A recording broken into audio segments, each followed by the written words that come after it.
Hai Tenas People, ketemuan lagi sama aku Imut Listia, mahasiswi planologi. Dan hari ini seperti biasa kita kedatangan tamu alumni ya, ini keren banget. Alumni Teknik Kimia, jadi buat kamu ya Tenas People yang mungkin mahasiswa Teknik Kimia atau pengen masuk ke Teknik Kimia ITENAS, boleh banget dengerin podcast ini sampai selesai. Jadi sekarang udah barengan sama aku, ada Pak Alvin, boleh dikenalin Pak nama panjangnya dan juga alumni angkatan berapa Pak? Oke, baik. Nama saya, lihat ke sana. Iya, boleh. Nama saya Alvin Alfiansyah. Saya kalau masuknya sih masuk ke ITENAS itu angkatan 95. Lulus tahun 2000. Ya, gitu. Oke. Terus Pak boleh diceritain dong kenapa dulu milih ITENAS dan mungkin kenapa milih teknik kimianya? Oke. Saya milih ITENAS sebenarnya sih dulu karena saya nggak suka yang lain. Oh. Jadi ayah saya itu menyuruh saya sih mengambil elektro ya. Kemudian saya pernah lulus untuk ITB itu fisika, tapi fisika yang ilmu murni. Iya betul. Saya nggak suka ilmu murni ternyata gitu. Terus ITENAS juga saya keterima, ya sudah saya pilih lanjut di ITENAS saja gitu, karena itu sesuai dengan passion saya. Gitu. Oh jadi teknik kimianya karena emang basicnya nggak mau ke jurusan-jurusan yang ilmu murni gitu ya Pak ya? Iya, ilmu murni, terus juga dekat rumah pilihan lainnya. Karena rumah saya di Dago situ. Oh jadi biar kalau datang kuliah pagi nggak perlu repot-repot ya Pak jauh-jauh. Tapi Pak kalau misalnya kita ngomongin teknik kimia, boleh nggak sih Pak diceritain mungkin perbedaannya teknik kimia sama kimia aja tuh apa Pak? Ya kalau bisa dibilang sebenarnya teknik kimia itu banyak fisikanya. Oh banyak fisikanya? Ternyata ya pasti di dalamnya. Jadi banyak ilmu fisikanya, tetapi juga memang ada ilmu kimianya. Hanya saja karena saya memilih bekerja di sektor benar-benar teknik, ya itu yang saya dalamin gitu pada saat kuliah ataupun pada saat mengambil master dan lain-lain. Gitu. Oh berarti agak rancu gitu ya Pak, mungkin kalau misalnya teman-teman yang dulunya di SMA-nya suka kimia terus ngambil teknik kimia, kira-kira relevansinya masih banyak nggak sih Pak? Banyak sih relevansinya, kalau misalnya mau lebih ke arah jadi peneliti atau mungkin kerjanya di lab, nah itu ilmu kimianya memang akan kepakai banyak gitu. Tapi kalau misalnya jadi insinyur yang memang di lapangan, kemudian kerjanya untuk mendesain pabrik dan lain-lain, itu multi ilmunya, jadi lebih banyak fisikanya, kimianya juga ada, dan tekniknya itu jelas ada. Masih ada juga ya? Ya. Terus Pak, waktu dulu jadi mahasiswa nih, Pak Alvin masih suka ikutan himpunan kah? Atau tipikal mahasiswa yang abis kuliah pulang gitu? Enggak, saya memang senang aktif ya. Kemudian saya juga sebenarnya juga adalah ketua boiler. Boiler itu sebenarnya semacam pers mahasiswa. Dulu ada namanya unit pers mahasiswa, saya salah satu pendiri untuk ITENAS. Kemudian juga boiler itu majalahnya anak teknik kimia ITENAS. Itu mungkin saya ketua keberapa? Saya mungkin ketua ketiga kayaknya sepertinya saat itu. Jadi memang saya senang beraktivitas gitu. Karena saya orangnya tipenya bukan hanya pemikir, tapi juga orang yang praktisi gitu. Oh, berarti emang suka berkegiatan ya Pak ya? Nggak suka diem aja gitu, nggak suka yang udah kuliah langsung pulang gitu ya? Nggak. Terus Pak, setelah lulus dari ITENAS, lanjut studinya ke? Saya lanjut studi, memang pada saat melanjutkan studi itu, kita harus sesuaikan dulu dengan minat kita ya, kerjanya di bidang apa, sektor industri apa, barulah sebenarnya itu akan kepakai atau enggaknya. Nah, saat itu saya memang bercita-cita dan alhamdulillah dapat sampai sekarang itu adalah kerjanya di sektor energi, khususnya minyak dan gas. Kemudian kalau ngambil master, ya tentunya yang berkesesuaian. Hanya saja waktu dulu di perusahaan yang lama, karena memang syarat untuk mencapai posisi yang lebih tinggi itu harus punya juga manajemen. Akhirnya saya punya MBA. Jadi Master Bachelor of Administration. Kemudian juga kalau misalnya untuk mendukung spesialisasi saya, karena saya adalah insinyur keselamatan proses. Jadi bukan proses engineering atau teknik kimia murni gitu. Ya jadi saya ngambil master juga MSc di arah keselamatan proses. Jadi saya double. Double degree di MBA sama MSc-nya MSc, juga. ya.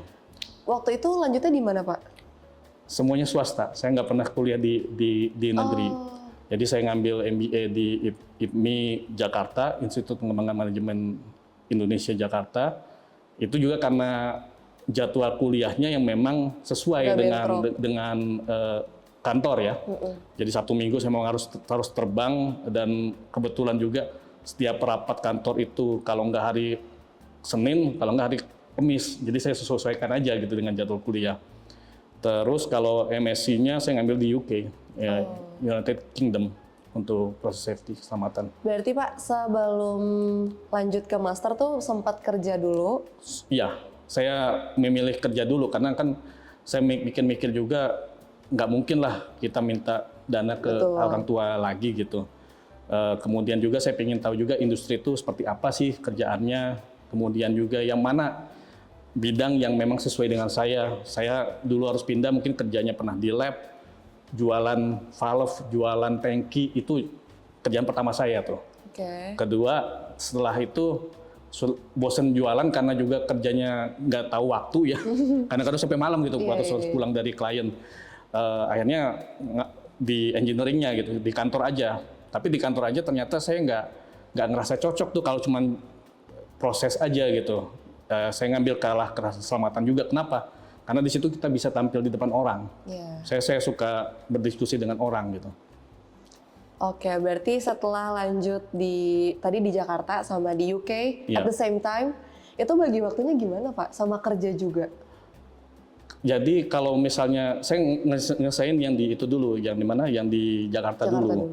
Karena itu kan program eksekutif, jadi Sabtu Minggu kita memang kuliah. Kemudian kalau yang di UK itu distance learning, jadi nggak harus selalu traveling ke sana.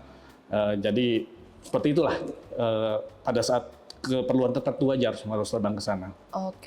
Nah terus Pak, selanjutnya nih, Itenas People kalau misalnya mau tahu, sekarang Pak Alvin ini kerjanya di jauh ya, nggak di Indonesia, di Doha ya Pak ya, Qatar. Kalau misalnya Itenas People suka nonton Piala Dunia tuh, yang terakhir itu ada di sana. Kira-kira Pak ceritain dong, gimana jalannya Bapak Alvin ini bisa sampai ke Qatar?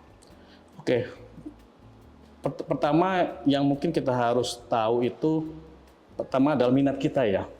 Passion kita itu kerjanya sebagai apa. Saya kan tadi sudah ceritakan bahwa saya itu minat kerja itu memang jadi insinyur, kemudian ke teknik kimia, tetapi bukan teknik kimia yang murni. Jadi artinya di depan komputer saja gitu. Saya ingin yang ada bisa memimpin dan lain-lain. Akhirnya saya mengelamar suatu perusahaan, kemudian perusahaannya engineering sih, engineering company. Kemudian saya dilempar atau ditugaskan ke Balikpapan. Di sana saya kerasan ternyata. Saya nggak kerasan di Jakarta ternyata. Jadi saya lebih suka di daerah. Kemudian pernah juga ditugaskan balik ke Jakarta, saya nggak tahan, cuma tahan 3 bulan, balik lagi ke sana. Kemudian nggak lama, karena nggak tahu ya, mungkin karena keaktifan saya itu pada saat saya masih junior juga itu sekitar tahun 2003-2004. Kemudian ada satu wadah yang namanya Komunitas Migas Indonesia, organisasi lah ya. Sama mungkin, tetapi itu lebih multidisiplin dibandingkan IATMI, Ikatan Ahli Teknik Perminyakan Indonesia. Di Komunitas Migas Indonesia itu saya ketua untuk wilayah Kalimantan Timur. Nah, saya dikenal dengan banyak orang di situ. Akhirnya tahu semua perusahaan minyak, tahu juga sama petinggi-petingginya dan lain-lain. Ya, di situ saya mulai melamar tuh.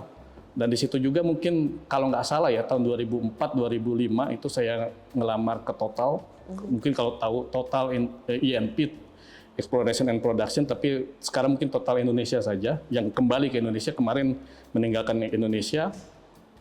Pada saat saya melamar ke sana, kemudian dipanggil interview dan lain-lain, tim HR-nya bilang, Pak Alvin, beneran ini lulusan Itenas? Emangnya kenapa? Kamu itu yang buka jalan. Ternyata profil saya itu memang disukain sama ya tim HR-nya, dan kemudian juga calon bos saya dan lain-lain. Oh gitu, jadi ada 2-3 perusahaan seperti itu yang cerita ke saya pada saat saya ngobrol sebelum di interview. konfirmasi balik gitu. Apakah benar lulusan ITENAS? Iya, saya bilang memang saya lulusan ITENAS. Oh gitu, kok profil kamu kayak mirip anak-anak UGM, ITB atau UI gitu. wow. Tapi ya enggak, saya memang seperti ini aja gitu. Iya. I'm ITENAS ya, I'm ITENAS. Gitu.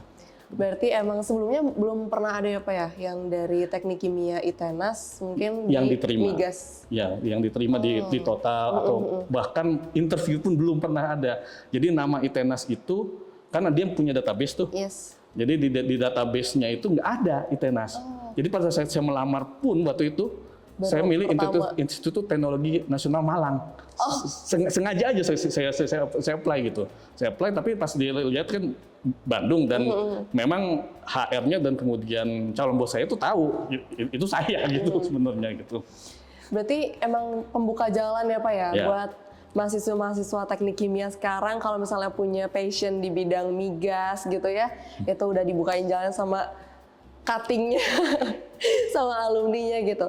Nah Pak, tadi udah sampai di total, udah lolos masuk, kemudian Saya nggak sampai akhir gitu. Jadi saya di satu waktu itu tahun 2004 sampai 2007 itu mungkin hampir semua perusahaan migas punya profil dan saya apply. Alhamdulillah yang nerima saya atau mungkin yang saya punya berjodoh gitu ya, itu adalah Chevron. Chevron perusahaan Amerika mungkin sekarang ketiga atau kedua terbesar di dunia ya. Kenapa saya keterima di situ? Ternyata kan ada screening ini nih, IPK. IPK saya itu IPK minimum itu. Jadi Chevron itu salah satu IPK yang nggak bilang harus 3. 2,75 bisa. Dan saya masuk di situ. Makanya Chevron itu langsung tembus ke atas. Pada saat mungkin pas di atas mungkin ada di perusahaan yang lain ternyata IPK saya itu nggak sampai 3, ya makanya drop gitu akhirnya. Tapi nggak apa-apa. Orang di Chevron saya happy kok gitu. Oke, berarti lanjut di sana berapa lama Pak? Sekitar 5 tahun. 5 tahun. 5 tahun, kemudian saya bosen di Indonesia gitu. Walaupun saya udah pernah assignment ke Singapura ataupun ke Thailand dan Filipina. Saya assignment tapi di sana sebagai auditor aja, paling cuma 2 minggu balik lagi gitu.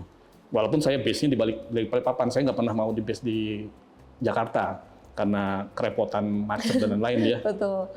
Terus setelah itu saya apply international assignment, suratnya nggak keluar-keluar tuh. Suratnya nggak keluar-keluar. Kemudian saya juga sudah jadi pembicara di beberapa forum gitu untuk internasional khususnya yang ada di KL. Saya bercandain sama bos saya, baik itu manajer maupun GM, Pak, kapan nih keluar surat saya untuk international assignment-nya? Kok belum juga keluar gitu? Nanti Vin, segala macam. Ya sudah Pak, kalau misalnya dalam 3 bulan ke depan saya nggak ada, suratnya nggak keluar juga, saya pergi sendiri. Saya dianggap bercanda. Padahal saya sudah punya backup, saya sudah ngelamar kemana-mana juga gitu. Akhirnya ya ngelamar ke salah satu BUMN di Qatar. Jadi memang statusnya pegawai BUMN saya itu di Qatar gitu. Jadi pegawai BUMN, saya udah diterima.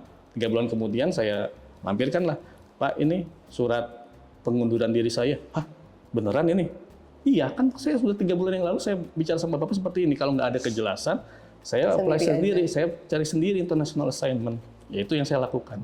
Berarti dari situ sampai sekarang Pak, ya, di perusahaan yang sama? Di perusahaan yang sama, walaupun saya mungkin salah satu insinyur yang sudah keliling ke semua asetnya. Jadi asetnya itu ada LNG plant, liquid natural gas plant ya, liquefied natural gas plant. Kalau mungkin tahu PT Badak sama BP Indonesia yang ada di Papua sana, ya itu unit bisnis kami yang paling utama. Jadi kami adalah mungkin sekarang production company LNG yang terbesar kedua di dunia. Tapi mungkin kita mau ngejar nih tahun 2028 atau 2030 kita mau jadi nomor 1 lagi. Itu isi perusahaannya gitu.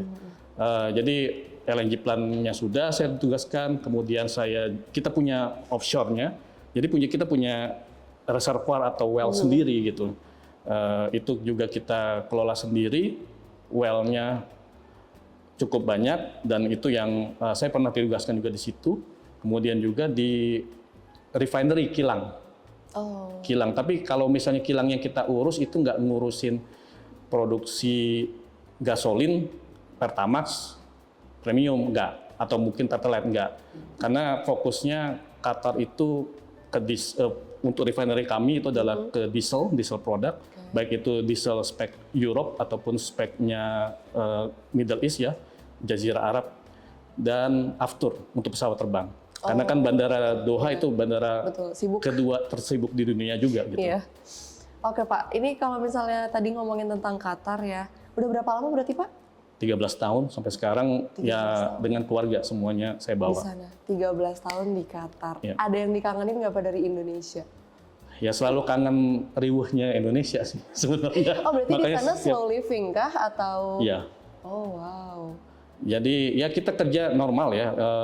Rumah saya juga, saya milih rumah yang nggak terlalu jauh dari kerja. pabrik atau dari kantor. Mungkin sekitar 30 menit sudah sampai di rumah.